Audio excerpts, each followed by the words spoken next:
The cold air bit at her cheeks as she stood motionless on the cracked sidewalk, her baby bundled tightly in her arms, breathing softly against her chest. She looked through the foggy glass of the corner store window, where rows of milk cartons sat under the fluorescent lights, so close, yet painfully out of reach. The neon, open, sign flickered above her, casting a red glow across her anxious face. She shifted her weight, trying to soothe the faint whimpering from the small bundle wrapped in a faded blue blanket. Her baby was hungry again, and the last drop of formula had run out that morning. It had been another sleepless night. The baby's cries echoed through their one-room apartment, and her heart broke a little more each time she had nothing to give. No milk, no food, just lullabies and empty promises whispered into the dark. Now, as the city began to stir with the sound of buses and morning traffic, she found herself here, outside the store, paralyzed by the weight of her circumstances. She checked her pockets again even though she knew they were empty. A few coins clinked together in her coat pocket, not nearly enough for a carton of milk. Her eyes stung with the threat of tears, but she forced them back. She had cried enough. The world didn't stop for tears. It never had. Other people passed her by without a second glance, commuters, parents with coffee cups, students with headphones in. No one noticed her standing there, a mother with nothing but the hope that maybe today, somehow, things would be different. She rocked her baby gently, whispering soft apologies that only the wind could hear. She stared again at the cartons behind the glass. They looked so ordinary, so abundant. And yet, to her, they felt like gold. She couldn't remember the last time she bought groceries without counting coins or choosing between food and bus fare. The ache in her chest wasn't just hunger, it was helplessness, frustration, and guilt all tangled together. She thought about asking for help, but the shame always stopped her. People had helped before, and she had been grateful, but now it felt like asking again would mean she'd failed. Again, the ring flashed briefly in her mind, the one tucked away in the corner of her drawer. Her wedding ring. It was all she had left from another life, a better time. It wasn't worth much in dollars, but maybe it would be enough. The idea struck her like a painful realization. If she wanted to feed her baby, she had no choice. It would hurt, but not more than hearing that desperate cry with nothing to offer. She took one last look at the store, then turned and began walking back home, the weight of her decision heavier than the child in her arms. Back in the dim, quiet apartment, the mother gently laid her baby down in the worn second-hand crib beside her bed. The child stirred slightly but remained asleep, tiny fingers curled into fists, lips softly parting with each breath. The room was modest, bare walls, a small kitchenette with chipped counters, and a single lamp that cast a dull yellow light across the space. Silence hung in the air like fog, heavy and unmoving. The heater sputtered in the corner, barely warming the room, and a breeze slipped through the poorly sealed window, rustling the only curtain like a whisper of uncertainty. She moved slowly, mechanically, her thoughts racing as she crossed the room to the drawer of her old nightstand. With a trembling hand, she opened it and stared at the tiny velvet pouch inside. For a long moment, she just looked at it, hesitant, as if touching it would make her decision final. The pouch had been untouched for years, hidden away like a memory she didn't want to revisit. But now, it had become a lifeline. Carefully, she lifted it out and opened it. Inside was the delicate gold ring, the only thing left from a chapter of her life that felt like it belonged to someone else. She turned the ring over in her hand, letting it catch the soft light. It wasn't extravagant, just a thin gold band with a tiny, chipped diamond. But it held memories. It had been given to her by a man she once believed she'd spend forever with. A man who, like so much else in her life, had vanished when things got hard. The ring wasn't valuable to anyone but her.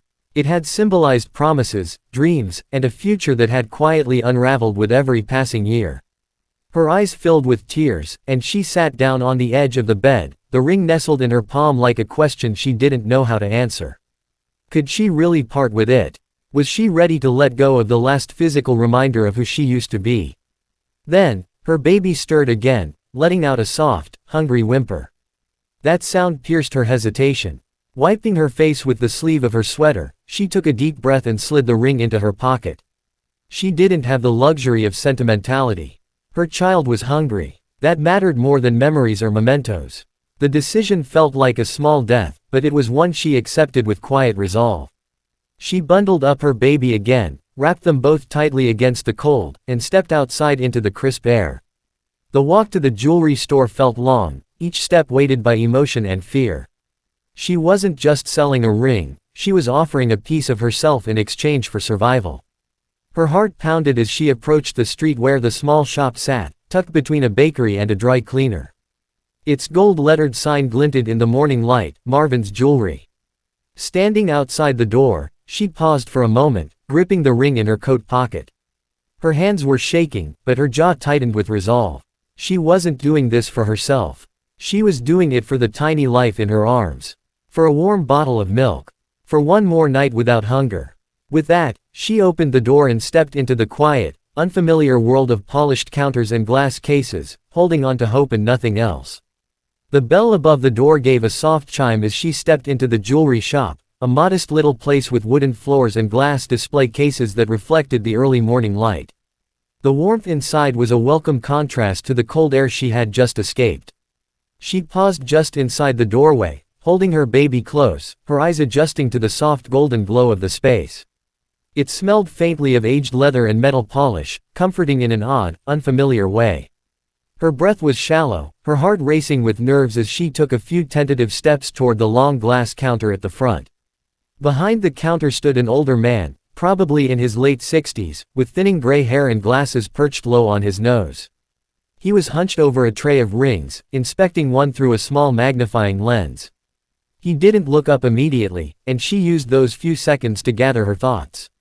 The quiet hum of a wall clock ticked away the moments. Her fingers clenched tighter around the ring in her pocket.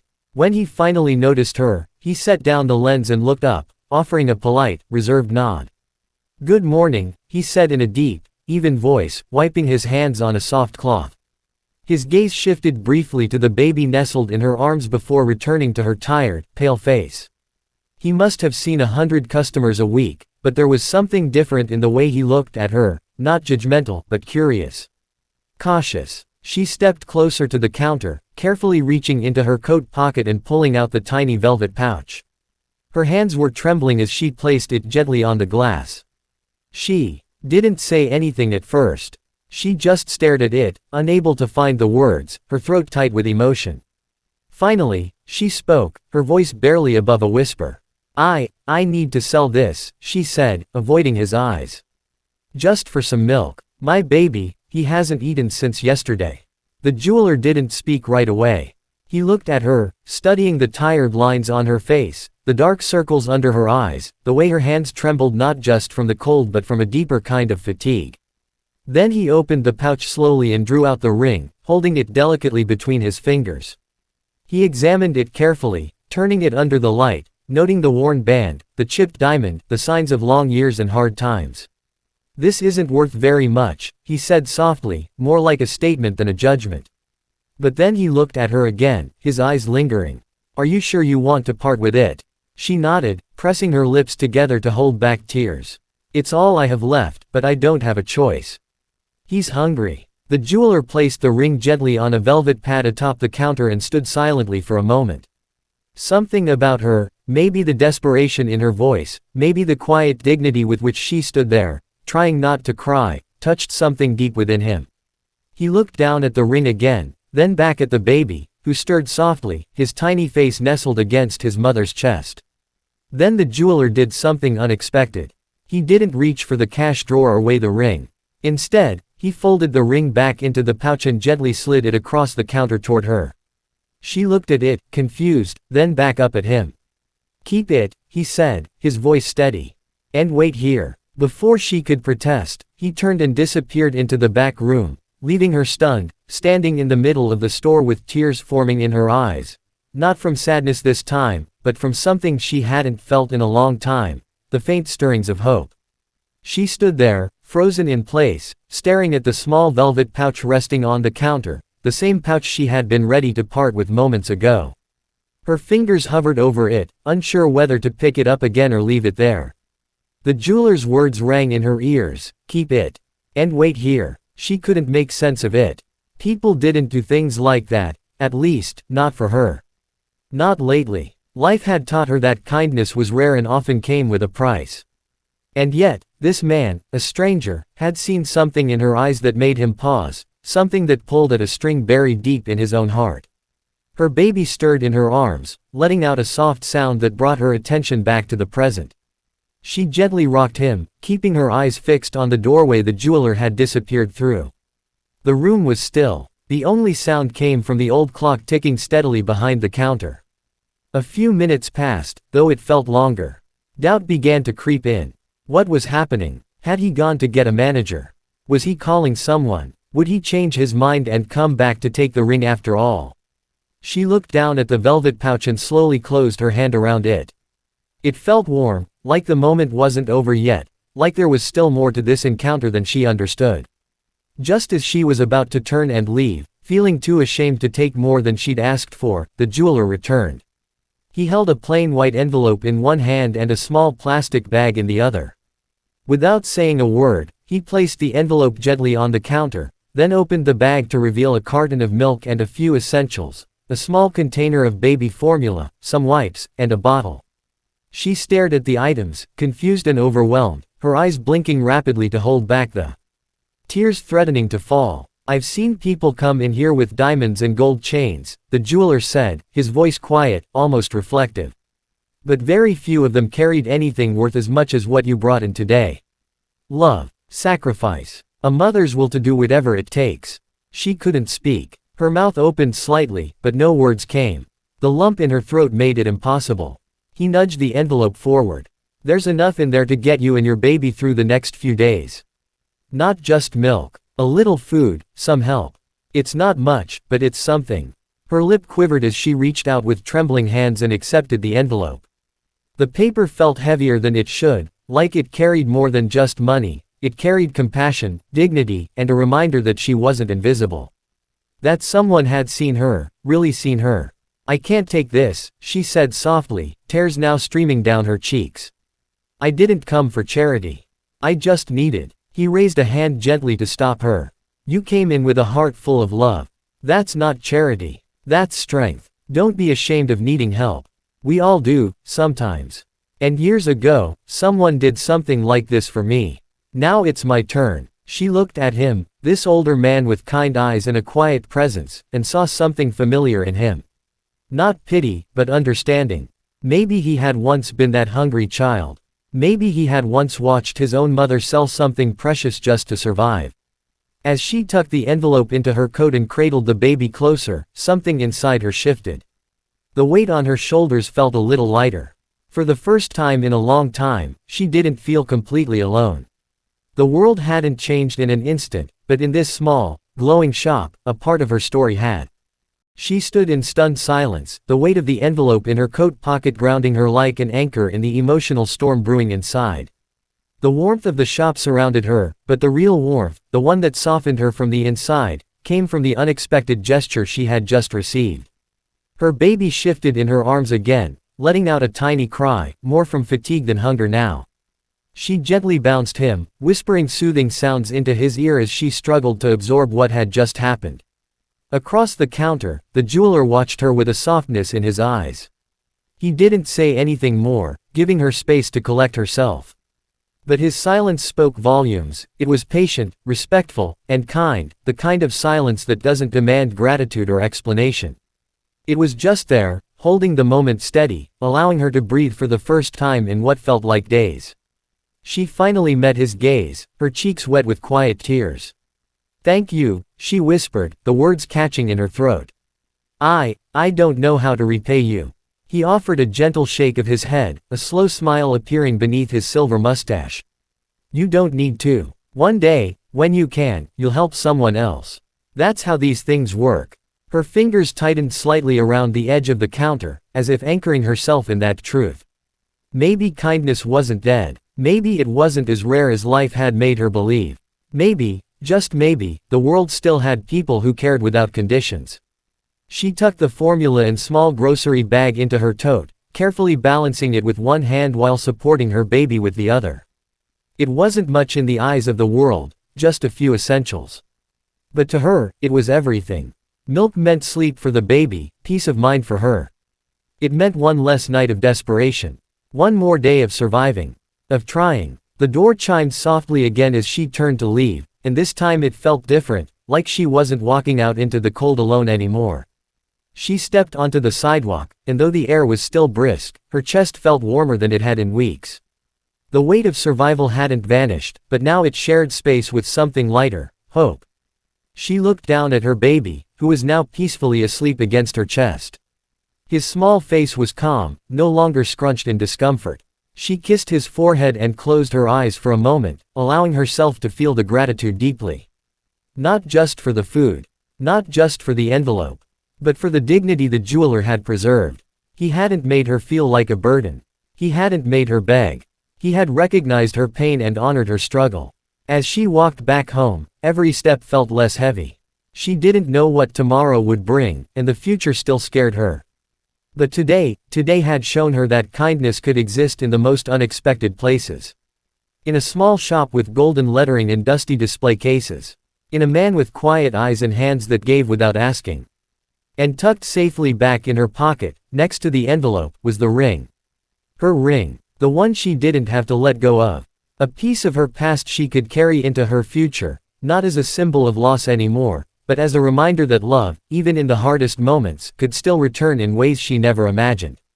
As she stepped through the door of her small apartment, the familiar creak of the hinges greeted her like an old memory. The space was just as she had left it, quiet, a little cold, but now it felt different. Lighter. She gently laid her sleeping baby in the crib, pulling the threadbare blanket up to his chin. He didn't stir. For the first time in what felt like forever, his belly was full, and he rested peacefully. Watching his little chest rise and fall in rhythm, she let out a long, shaky breath, one she hadn't realized she'd been holding since she left that morning.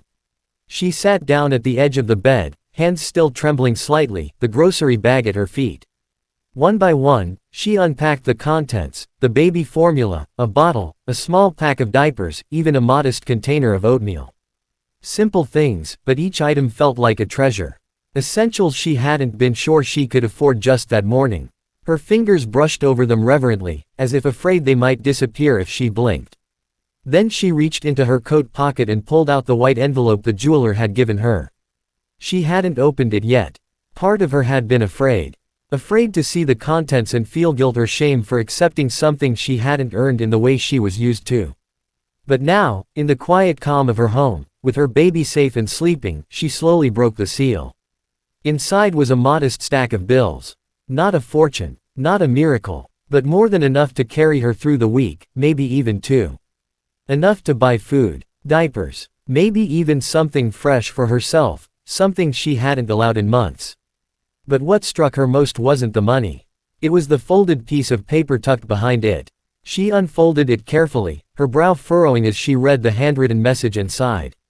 Every parent makes sacrifices. Today, you made one with courage and love. That kind of heart deserves help, not pity. You're not alone, don't ever forget that, Marvin. Her breath caught in her throat. The jeweler had taken time to write her a note. To see her not as a beggar or a burden, but as someone trying, truly trying, in a world that so often turned its back on the struggling. She clutched the paper to her chest, letting the tears fall freely now. But these tears were different. They weren't born of panic or despair. They came from a place of deep release, of finally feeling human again. The sun had begun to dip low in the sky, casting golden light through the smudged windowpane. She stood and crossed the room, lifting the curtain to look out onto the street below. People bustled by, unaware of the tiny miracle that had unfolded just hours earlier. A mother had walked into a store with nothing but a ring and walked out with her dignity intact, her child fed, and her heart changed. She looked down at the ring now, still in its pouch, resting gently on the windowsill. For the first time in a long while, she didn't see it as a symbol of broken promises or what she'd lost. It had become something else, proof of her strength, a reminder that she had faced the worst and not given up. That night, as she made herself a simple meal and sang quietly to her child, the silence of the apartment no longer felt so empty. It felt full, of warmth, of hope, of the quiet, unwavering love between a mother and her child. The world was still uncertain, but tonight, it was kind. And that made all the difference. The next morning arrived gently, as if the world knew she needed a slower, softer beginning. The light that filtered through the curtain was golden and warm, touching everything in her small apartment with a quiet grace. She stirred before her baby did, and for once, she didn't wake up in a panic or with the weight of fear pressing against her chest. Instead, she lay there for a moment, listening to the stillness, marveling at the rare gift of calm. The envelope sat on the table, its contents already used to purchase just enough food, milk, diapers, and a fresh blanket for the baby. She'd even bought herself a new pair of socks. That small act had felt surprisingly emotional. She hadn't realized how long she'd gone neglecting her own needs in the unending hustle to survive. Her baby stirred and began to fuss softly. She rose, calm and steady, and lifted him into her arms. He was warmer, heavier, healthier than the week before. Just a full belly and a warm bed could make a difference, and now she knew it wasn't impossible to provide that, not with help, not with hope. After feeding him, she looked toward the windowsill, where the velvet pouch still rested. The ring. It gleamed softly in the sunlight, the diamond catching the light like a spark. She picked it up, cradling it in her palm. She had come so close to selling it.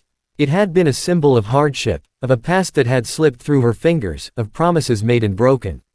But now, it had taken on a different meaning. It had become a bridge, between despair and hope, between yesterday and a new beginning. As the morning unfolded, she felt a restlessness stir inside her, not a nervous energy, but something more determined. She began tidying the apartment, folding clothes, wiping down the small counter, humming a tune she hadn't sung in years. She found an old notebook tucked under a pile of unopened mail and sat at the table, opening it to a blank page. She began writing, just a few lines. Not a diary, not exactly. More like a letter. To herself. To her son. To anyone who might one day need to know that even in the darkest moments, a single act of kindness can change everything. She wrote about the ring. The walk to the jeweler's shop. The way her hands trembled. The moment she thought she had nothing left. And the miracle of a man who saw her not as a problem but as a person. She wasn't sure why she wrote it. Maybe so she wouldn't forget. Maybe because one day, when her son was older, she'd want to tell him this story, not of poverty, but of perseverance. Of a mother's love and a stranger's unexpected grace. Later that afternoon, she bundled her baby into a stroller and stepped out into the world. The streets were busy, as they always were, but she walked with her head a little higher. She passed the same bakery, the same bus stop, the same cracked sidewalk. But now, everything looked slightly different, not because the world had changed, but because she had. She passed the jewelry shop again. It was closed that day, back tomorrow, sign hanging in the window. She stood in front of it for a few moments, staring at the gold lettering on the glass, her reflection faint but visible. She whispered a quiet, "Thank you," not sure if Marvin would ever know how much his gesture had meant. But maybe, just maybe, that wasn't the point. Maybe kindness was like planting seeds, acts done without any guarantee of seeing the harvest. And now, with her son cooing quietly, the sunlight warming her back, and her ring tucked safely in her coat pocket, she pushed the stroller forward and kept walking. Not just to get through the day, but towards something more. A future. A chance. A life that was still unfolding, one hopeful step at a time. Weeks passed, and though the days were still hard, they no longer felt insurmountable. The mother, her name was Elena, had found a quiet strength in the small moment that had once seemed like her breaking point. The jeweler's gesture had not solved all her problems, but it had given her something far more valuable than money, a restored sense of self-worth, and a belief that good still existed in the world. Each morning, she woke before her son, careful not to disturb his sleep, and used the early hours to work on small sewing projects she'd begun taking in from neighbors. Nothing fancy, hemmed pants, mended shirts, a fixed zipper here and there. It wasn't much, but word of her skill spread, and soon she had regular requests. She started earning just enough to stay afloat on her own. The white envelope had long since been emptied, its final dollars spent wisely on necessities. But she kept it in a box with the note Marvin had written, along with the ring, as a quiet shrine to the day everything shifted. Sometimes, late at night when the baby was asleep and the silence of the apartment stretched long and wide, she would take the note out and read it again, tracing the loops of his handwriting with her finger, remembering the steadiness in his voice, the way he had seen her not as a desperate woman but as a mother trying to survive. One evening, as the city settled into twilight, Elena bundled up her baby and walked back to the jewelry store. The lights were on this time. She stood across the street, watching through the window as Marvin helped a couple pick out a necklace. He was smiling, nodding, listening attentively, just as he had listened to her weeks ago. She didn't go inside. She wasn't ready for that. But she did something she hadn't done in a long time. She smiled. Not just with her lips, but with her whole heart. Because she knew that man would never truly understand the ripple he had created with a single act of compassion. He had saved more than a moment, he had helped rebuild a future. That night, back at home, Elena began writing again. She had taken to documenting her days, not in sorrow but in gratitude. She wrote about her sewing jobs, about the kind neighbor who offered to babysit for a few hours so she could rest, about the local food pantry that gave her a sense of dignity when she needed it most. And always, she wrote about Marvin, the stranger who had seen her. Eventually, she turned those journal entries into something more, a letter to her son. A story of resilience, love, and kindness. Not for pity, not for drama, but as a lesson, that even when life breaks you down, it can also lift you up in the most unexpected ways. And that the world, despite its harshness, still holds people who are quietly good. Years would pass, and her baby would grow into a boy with curious eyes and a stubborn heart like hers. He would learn about that winter morning when his mother nearly gave up something precious to feed him. He would learn that she didn't give up, and that someone helped them when they needed it most. And one day, perhaps when he was older, standing at a crossroads of his own, he would understand the full weight of that story. And maybe he too would become someone else's, Marvin, someone who saw, who listened, who gave without expecting in return.